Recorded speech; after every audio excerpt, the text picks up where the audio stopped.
Começa agora o Jornada. Todas as semanas você acompanha aqui ações e projetos da Justiça do Trabalho. O programa é produzido pelo Tribunal Superior do Trabalho em parceria com os 24 Tribunais Regionais do Trabalho e com o Conselho Superior da Justiça do Trabalho. Na nossa reportagem especial de hoje, vamos falar sobre a importância do uso de equipamentos de proteção para evitar acidentes e proteger a saúde no local de trabalho. Vamos mostrar que a falta de uso dos EPIs pode até ensejar uma demissão por justa causa. Em Porto Alegre, Rio Grande do Sul, uma parceria inovadora do TRT com a Fundação Projeto Pescar oferece a oportunidade de um futuro melhor a jovens de famílias com baixa renda. No quadro Tá Explicado tudo sobre o programa de controle médico de saúde ocupacional que deve ser implantado obrigatoriamente nas empresas. E no quadro Trabalha Brasil, vamos conhecer a rotina de uma parteira. Tudo isso e muito mais, o Jornada está no ar.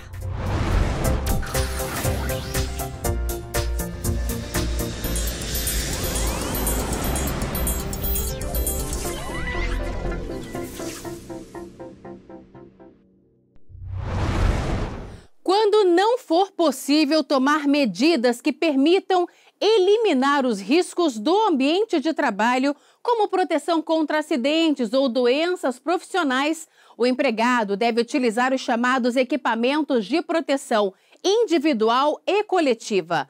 De acordo com uma norma regulamentadora do Ministério do Trabalho, as empresas devem fornecer esses equipamentos de forma gratuita e fiscalizar se os trabalhadores estão fazendo o uso correto dos itens. Esse é o assunto da nossa reportagem especial de hoje, que vai mostrar que o empregado também precisa fazer a parte dele quando o assunto é segurança no trabalho. Confira. Paulo trabalha há 30 anos no ramo da construção e já atuou em diversas empresas. Ele era marceneiro e hoje é montador de andaimes em uma obra em Brasília.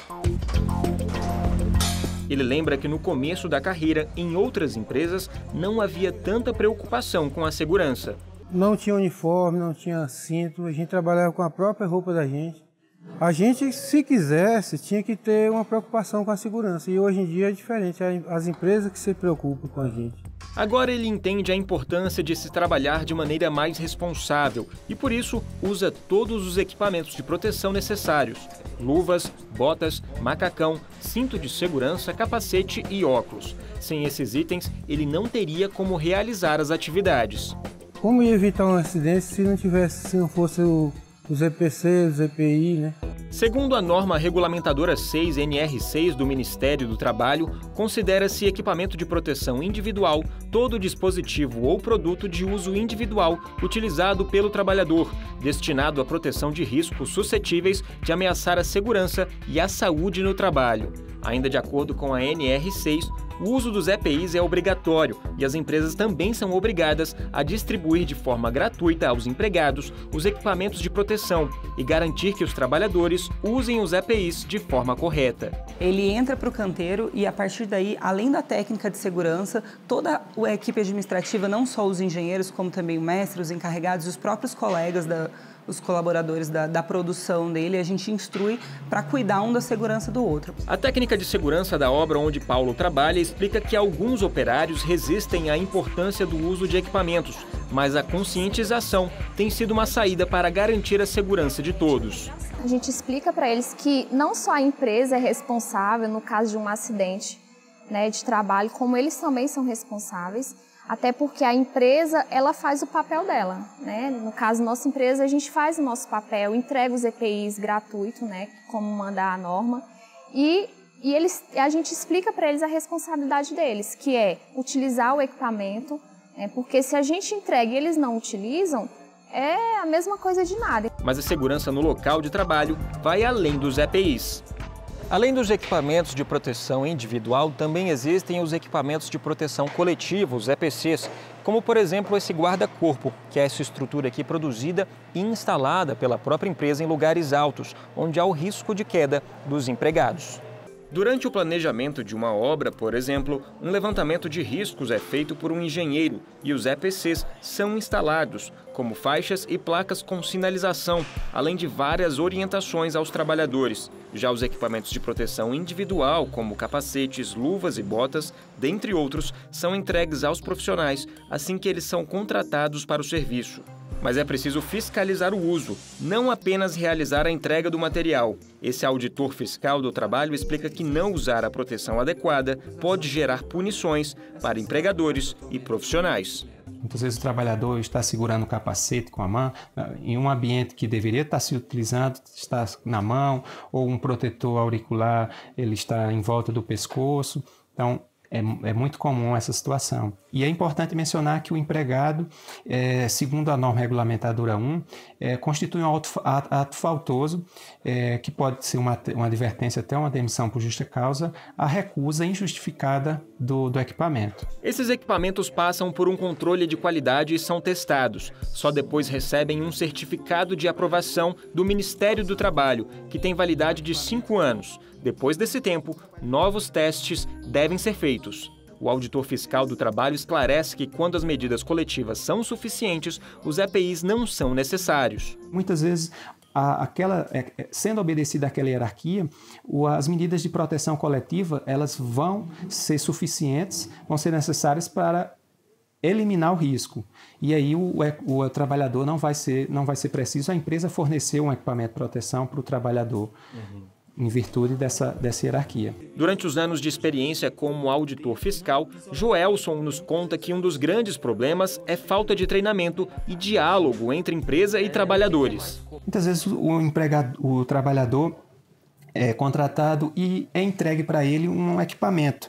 E muitas vezes ele não sabe para que finalidade se destina e ele fica sem saber o que fazer com aquele equipamento. A Justiça Trabalhista tem analisado casos que envolvem a falta de EPIs. Em 2015, a terceira turma do Tribunal Superior do Trabalho julgou um processo em que um armador da construção civil foi solicitado pelo engenheiro da obra para realizar a proteção de uma grade de alumínio, tarefa que seria de um marceneiro. Durante o serviço, ele machucou o olho esquerdo e perdeu a visão deste lado, porque não estava com equipamento de proteção individual. O Tribunal Regional do Trabalho de Alagoas julgou que houve culpa concorrente por entender que a empresa foi imprudente por pedir tarefa que não era de competência do trabalhador e que o empregado foi negligente ao não usar o equipamento de proteção.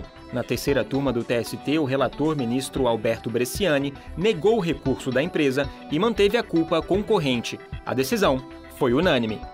Além de julgar processos trabalhistas, o Tribunal Superior do Trabalho também se dedica à conscientização e prevenção de acidentes de trabalho por meio do programa Trabalho Seguro sobre a importância do uso de EPIs. Não é visando somente o interesse do empregador de evitar que venha a sofrer uma condenação, uma condenação por dano decorrente de um acidente.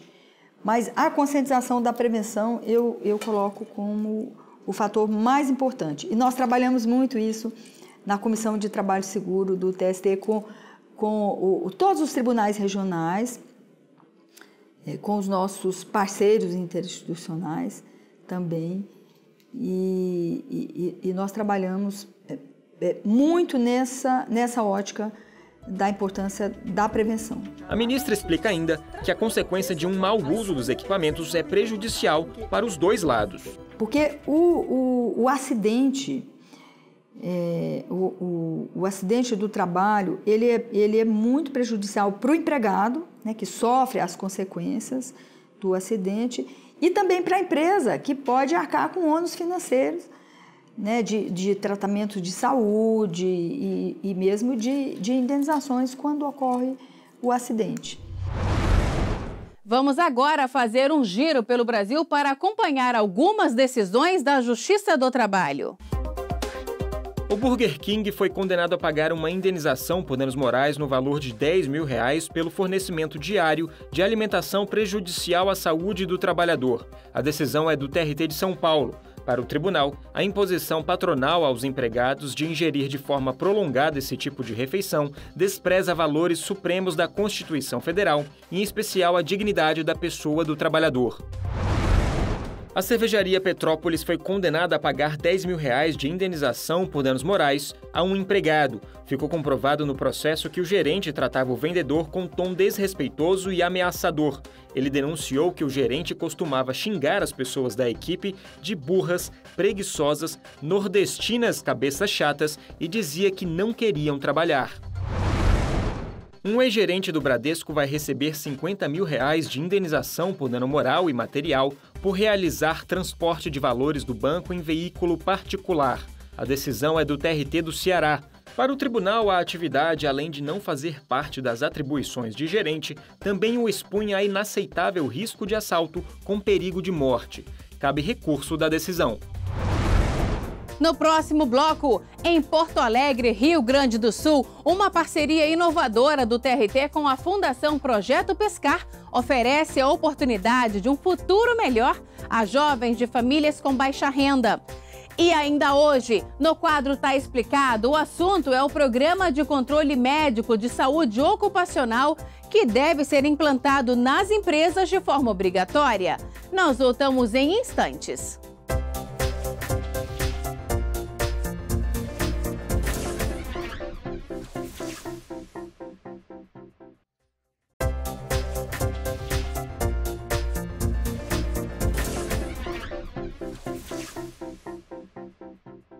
Vamos saber mais sobre a atuação da Justiça do Trabalho? Chegou a hora do JT em ação. O TRT do Rio de Janeiro entregou o material escolar arrecadado na campanha Volta às Aulas, promovida com o objetivo de ajudar crianças e adolescentes carentes. Foram doados 2.029 itens, como cadernos, canetas, lápis, tesouras, borrachas e apontadores. A edição deste ano trouxe uma novidade: a adesão de unidades do Regional Fluminense de fora da capital. O TRT de Campinas inaugurou as novas instalações do Centro de Memória, Arquivo e Cultura do Tribunal, localizado no 4º andar do edifício sede. No novo espaço foi ampliada a área de exposições, houve melhoria no quesito acessibilidade, além da modernização das ferramentas de exposição permanente dos acervos documentais e históricos. O TRT de Alagoas realizou a 3ª edição da cerimônia de premiação do programa Mérito de Produtividade do Primeiro Grau. O evento contou com a participação de magistrados e servidores integrantes das varas do trabalho, premiadas pela obtenção dos melhores resultados no cumprimento das metas judiciais no ano de 2017. Uma parceria inovadora do Tribunal Regional do Trabalho da 4ª Região com a Fundação Projeto Pescar oferece a oportunidade de um futuro melhor a jovens de famílias com baixa renda de Porto Alegre. Ao longo desse ano, eles vão receber gratuitamente qualificação técnica para manuseio do processo judicial eletrônico, o PJE, utilizado pela Justiça do Trabalho. Tem caras novas circulando pelas dependências do Tribunal Regional do Trabalho da 4ª Região. São os alunos da 2ª turma da unidade do Projeto Pescar da Comunidade Jurídico-Trabalhista. 15 jovens de 16 a 19 anos, em situação de vulnerabilidade social, selecionados para realizar o curso de iniciação profissional em serviços administrativos. A caminhada deve durar 10 meses e, ao longo dos 200 dias letivos do curso, eles receberão gratuitamente qualificação técnica para manuseio do processo judicial eletrônico, o PJE, utilizado pela Justiça do Trabalho. A iniciativa também tem o objetivo de contribuir para a formação dos jovens como um todo. Para isso, eles ainda terão aulas de educação emocional, comunicação, ética, literatura, informática e assuntos ligados ao direito do trabalho. O projeto foi implementado em 2017, quando o tribunal firmou um convênio com a Fundação Projeto Pescar, em parceria com o Ministério Público do Trabalho do Rio Grande do Sul, a Seção Estadual da Ordem dos Advogados do Brasil e a Caixa de Assistência dos Advogados do Estado. As instituições e entidades parceiras custeiam o material e a estrutura necessários para a viabilização da unidade, além de oferecer os voluntários que ministram as disciplinas do curso. As aulas ocorrem em Porto Alegre, nas dependências da Justiça do Trabalho. Os 11 alunos da primeira turma, que se formaram em novembro de 2017, já estão empregados. Jonathan foi contratado como auxiliar administrativo apenas poucos dias depois da formatura. Ele trabalha com consulta processual e acredita que a preparação oferecida no curso foi fundamental para o sucesso que vem obtendo na sua estreia no mundo do trabalho. Bom, para mim foi uma coisa que eu não esperava que fosse tão rápido, eu esperava que demorassem um pouco mais, só que eu fui vendo ao longo do processo seletivo, das entrevistas, no que o curso me ajudou. O advogado Eduardo Halp, sócio do escritório, avalia que a iniciativa é proveitosa não somente para os alunos, como também, por exemplo, para os próprios escritórios de advocacia, que passam a contar com mão de obra já qualificada à disposição. Mas especificamente nessa área de serviços jurídicos, é algo que esse projeto é inovador, não existia. Tu contratar um empregado que já de antemão conhece o PJE, claro, é um mês apenas ainda de prestação de serviços, mas a gente anota um diferencial bastante grande em relação aos demais empregados. E a turma de 2018 tem uma grande vantagem em comparação com os alunos de 2017. Graças à entrada de novos parceiros no projeto, os jovens serão contratados como aprendizes por algumas empresas da região metropolitana de Porto Alegre. Com isso, ao longo de todo o curso, eles receberão vale transporte e uma bolsa auxílio no valor de meio salário mínimo. O educador social do projeto, André Sintra, comemora a nova conquista e acredita que a bolsa é um fator que contribui para o sucesso do projeto. A Bolsa Jovem Aprendiz ela é muito importante, porque nessa idade em que os jovens estão no pescar, entre 16 e 19 anos, muitos deles querem trabalhar, muitos deles querem se qualificar profissionalmente, mas se eles realizam um curso e que não tem esse benefício de meio salário mínimo e a carteira assinada, muitas vezes eles iniciam e acabam não concluindo pela necessidade de seguir procurando outras oportunidades remuneradas. No próximo bloco, no quadro Tá Explicado, o tema é o Programa de Controle Médico de Saúde Ocupacional, que deve ser implantado obrigatoriamente nas empresas. E ainda no quadro Trabalha Brasil, vamos conhecer a rotina de uma parteira. Nós voltamos daqui a pouco.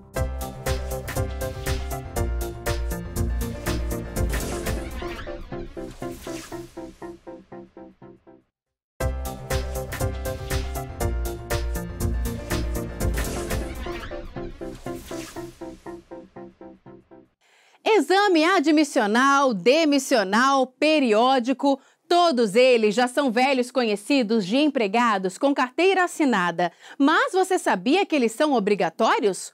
Essa exigência faz parte do Programa de Controle Médico de Saúde Ocupacional que toda empresa deve ter de forma obrigatória. Veja só. A saúde em primeiro lugar em qualquer que seja o ambiente de trabalho. E é para garantir que os empregados desenvolvam as atividades de maneira saudável e previnam doenças ocupacionais que a norma regulamentadora número 7 do Ministério do Trabalho estabelece como obrigatória a elaboração e a implementação nas empresas do Programa de Controle Médico de Saúde Ocupacional, o PCMSO. O programa deve incluir a realização obrigatória dos exames médicos admissional, demissional, periódico, de mudança de função e de retorno ao trabalho. Todos os dados obtidos nos exames devem ser registrados em prontuário clínico individual, que deve ficar sob a responsabilidade de um médico coordenador da execução do programa. Esse médico é indicado pelo empregador dentre os médicos dos serviços especializados em engenharia de segurança e medicina do trabalho da empresa. Todos os procedimentos devem ser realizados sem qualquer tipo de custo para o empregado. Trabalhadores cujas atividades envolvem riscos, como por exemplo radiações e altos ruídos, e aqueles expostos a agentes químicos, merecem mais atenção dos empregadores. A periodicidade das avaliações dos indicadores biológicos deve ser de no mínimo 6 meses, podendo ser reduzida a critério do médico. E chegou a hora do quadro Trabalha Brasil com profissões curiosas e não muito convencionais. Nesta edição, nós vamos conhecer o trabalho de duas amigas que fizeram uma parceria de sucesso. Elas são enfermeiras obstétricas e juntas trabalham como parteiras urbanas. Veja mais detalhes sobre essa profissão na reportagem. Até meados do século passado, a maior parte das pessoas nascia dentro de casa. As mulheres grávidas eram atendidas por parteiras tradicionais, mas com o passar do tempo, tudo mudou e os partos começaram a ser realizados em hospitais. A prática dos nascimentos em hospitais trouxe mais segurança, principalmente em situações de gravidez de risco em que há necessidade de suporte mais avançado da medicina para a realização do parto. No entanto, a ida ao hospital também trouxe consequências negativas, como ambiente gelado e mães e bebês em alojamentos separados após o parto. E com a evolução das técnicas cirúrgicas, houve também um aumento das cesarianas. Dados da Organização Mundial da Saúde mostram que em 2011 o país apresentou mais nascimentos por cirurgias do que por partos normais. Hoje essa realidade também já está mudando. Muitas mulheres estão optando por partos normais, só que em casa. Mas para que tudo ocorra bem, é necessário o acompanhamento de profissionais especializados. São as chamadas parteiras urbanas. Para seguir a carreira, as profissionais precisam ser enfermeiras ou médicas obstetras, obstetrizes ou médicas de saúde da família. As enfermeiras obstetras Ana e Yara fizeram uma parceria e trabalham como parteiras urbanas. O projeto se chama Luz de Candeeiro. O candeeiro é uma homenagem às parteiras, né? Que acendiam os candeeiros na madrugada e iam para as casas das mulheres ajudar uma mulher que estava dando à luz. Então a gente começou com esse projeto tem 5 anos, e já enquanto equipe, né, enquanto Luz de Candeeiro. E de lá para cá, a procura só foi crescendo, só foi aumentando. As enfermeiras estão aptas a realizar o pré-natal de baixo risco e avaliar as condições físicas e emocionais da mãe e do bebê. As consultas são parecidas de alguma maneira com o pré-natal tradicional, porque tem um acompanhamento das questões físicas, né, das questões do crescimento do bebê, dos exames laboratoriais, das ecografias. Então, essa gravidez ela precisa crescer saudável para poder ter um parto em casa. Mas junto com isso, é um pré-natal que visa conhecer a mulher, né, a mulher conhecer a gente, conhecer a família e desconstruir um pouco essa ideia que o parto é um evento perigoso, que o parto é um evento que precisa estar cercado de muita tecnologia, ou estar dentro de um centro cirúrgico, ou ter uma ambulância na porta, né? Trazer o parto um pouco, retomar um pouco a simplicidade que é o nascimento de um bebê. Depois que o bebê nasce, as profissionais também realizam todo o procedimento necessário para avaliar a saúde da criança. Pesar, medir, o exame físico completo, a parte de documentação, de orientação de teste do pezinho, orientação de vacinas, isso tudo a gente vai fazer depois no pós-parto. Então a gente só vai sair da casa quando a gente tem certeza que o bebê está bem, né, que não está correndo nenhum risco, que ela está bem. E vamos fazer todo o acompanhamento que se faria no hospital. As duas estão sempre de plantão. E quando chega a hora de algum bebê nascer, elas precisam estar aptas a realizar o parto. Se o telefone tocar, as duas vão para a residência da gestante, levando todos os equipamentos necessários para o atendimento domiciliar. Às vezes a gente tem festa de aniversário da filha, às vezes tem Dia das Mães, às vezes é Natal. E a gente tem que sair para atender um parto. Então as nossas filhas já sabem, as nossas famílias já sabem que essa é a nossa missão, né? Durante os 5 anos de parceria já foram realizados 254 partos naturais, uma média de 6 por mês e uma porcentagem bem pequena. Apenas 13% das gestantes foram encaminhadas ao hospital por terem sido identificados riscos para a mãe ou para o bebê. Para um parto em casa, a gente tem que, junto com essa mulher, desenvolver um plano B, né? Então, se esse parto não acontecer em casa, para onde a gente vai? Tem um médico que vai atender, não tem, é um plantonista, é um hospital público, tem convênio, não tem convênio. Então, isso é importante para construir o plano A, é construir o plano B. Geralmente é por um encaminhamento porque o bebê não está bem apoiado e não está descendo bem na pelve. A gente não precisa esperar virar uma emergência ou esse bebê entrar em sofrimento fetal para transferir essa mulher. A gente transfere com bastante antecedência. E se por acaso acontecerem 2 partos ao mesmo tempo? Aconteceu 3 vezes nesses 5 anos, né? Nesse caso, foi uma de nós para cada parto e a gente chamou parteiras, enfermeiras, assistentes para estar com a gente, porque a gente acredita que é importante ter 2 profissionais no cenário do nascimento. Os partos em casa são realizados com muita serenidade. A posição e o local do nascimento são escolhidos pela mãe. Normalmente ocorre onde elas se sintam mais à vontade. Em casa, a mulher está mais liberta para se movimentar, para se alimentar, para fazer o que deixa ela mais confortável. O bebê, ele vem descendo o canal de parto, antes dele entrar no canal de parto em si, ele vai passar pela estrutura da bacia, né? E a estrutura da bacia, ela cede. Na hora do parto, utilizar uma banheira com água pode ajudar a relaxar os músculos. A água, ela facilita muito o alívio da dor no trabalho de parto, né? Então, as mulheres, elas têm uma facilidade de ficar, mas a água, ela tem que ser uma quantidade de água que vai cobrir uma boa parte do corpo da mulher, né? Para ficar submersa. E essa água quente vai fazer um relaxamento de musculatura profunda. Esse relaxamento que traz o alívio da dor. Não necessariamente o bebê precisa nascer na água. A gente vai perceber que muitas mulheres vão instintivamente sair da água na hora de ganhar seus bebês. A Cláudia fez parte de uma dessas histórias. Ela teve os 2 filhos em casa com as parteiras Ana e Yara. Para ela, foi uma ótima experiência. Escolhi o parto humanizado porque eu acho que esse processo de nascimento é um processo que a mulher tem que ser a protagonista. E eu acho que o parto domiciliar propicia isso. Então, foi essa escolha.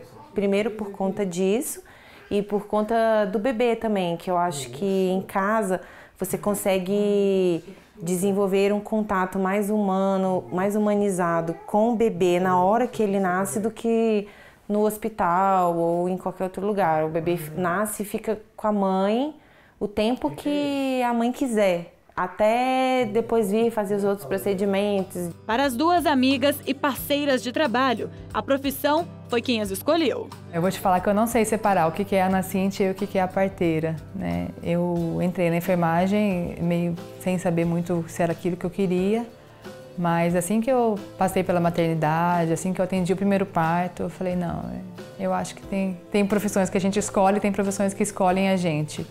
E eu acho que eu fui escolhida, né? Por isso, eu gosto muito do que eu faço. Para mim, assistir um parto, ver um bebê nascer é uma celebração. Não foi uma profissão que eu precisei escolher. Eu me vi já atuando nessa profissão.